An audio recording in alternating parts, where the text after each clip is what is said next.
Kirazira gutunganya amasengesho mu masaha y'akazi ataruhusha rwatanzwe canke kugirira amakoraniro y'amasengesho mu mashure canke mu nyubakwa ziberamwo imanza. Ishengero ryose ritegerezwa kuba rifise ikibanza caryo bwite co gusengeramwo. Hagati y'amasengero abiri atandukanye hategerezwa kuba hari uburebure bw'ikirometero mu gihugu hagati n'imetero 500 mu gisagara. Ishengero ryose ritegerezwa gutanga mu bushikirangaji bw'intwaro yo hagati mu gihugu icegeranyo c'ibizorangurwa buri myaka 5 kigizwe n'imigambi y'iterambere iryo shengero rigiye kurangura gisunze intumbero n'imigambi igihugu cashizeho. Rigasabwa gutanga buri tariki 30 Nyakanga icegeranyo c'ivyaranguwe mu mwaka uba urangiye. Muri ico cegeranyo hakabamwo urutonde rw'ivyo ishengero ritunze, amafaranga yinjiye n'ico yakoze, kumwe n'impapuro z'ibanki zivyemeza. Ivyo ni bimwe mu biri mw'itegeko rishasha nimero 1/30 ry'umukuru w'igihugu ryo kuwa 16 Nyakanga mwaka 2022 rigenga amadini n'amashengero mu Burundi rigiye gutangura kuja mu ngiro kuva kuri wa 16 Nyakanga mwaka 2024, nukuvuga inyuma y'imyaka 2 ritewe ko umukono. Mu iryo tegeko rishasha rigenga amadini kuva ubu kuba umurongozi w'ishengero runaka ntibikiri ivya bose.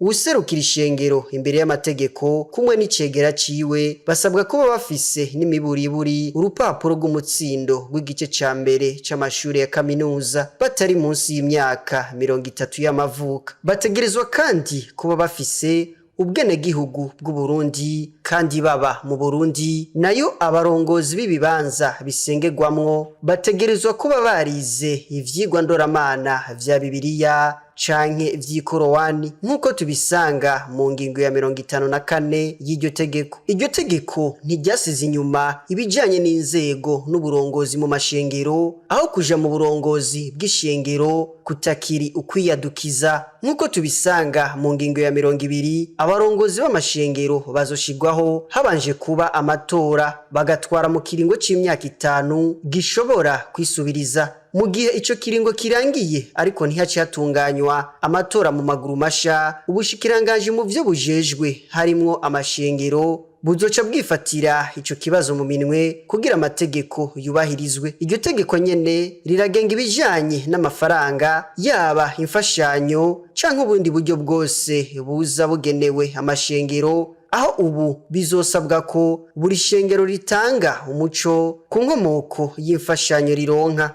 Mu gihe ari imfashanyo zigizwe n'amafaranga aje ava hanze y'igihugu, ishengero ritegerezwa kuja kuyamenyesha mu bushikirangaji bw'intwaro yo hagati, kandi ayo mafaranga agategerezwa guca mu banki nkuru y'igihugu, kandi izo mfashanyo zikarangura ico zagenewe. Amadini n'amashengero ategerezwa gutunganya imigambi y'ubutunzi, kubaka amashuri, amavuriro canke ico cose giterera mu iterambere rusangi. Ategerezwa kandi kwama yubahiriza amabwirizwa ajanye no gukingira ikiremwa muntu mu Burundi, co kimwe n'ibwirizwa rigenga amakori n'amatagisi. Ivyo bishitse mu gihe mu Burundi kumwe no mu bindi bihugu bitari bike vya Afrika hariko haribonekeza akajagari mu mashengero menshi atandukanye, indiane, amatati no kwicamwo ibice bikomeza kwiyongera hagati y'abemera Imana imwe.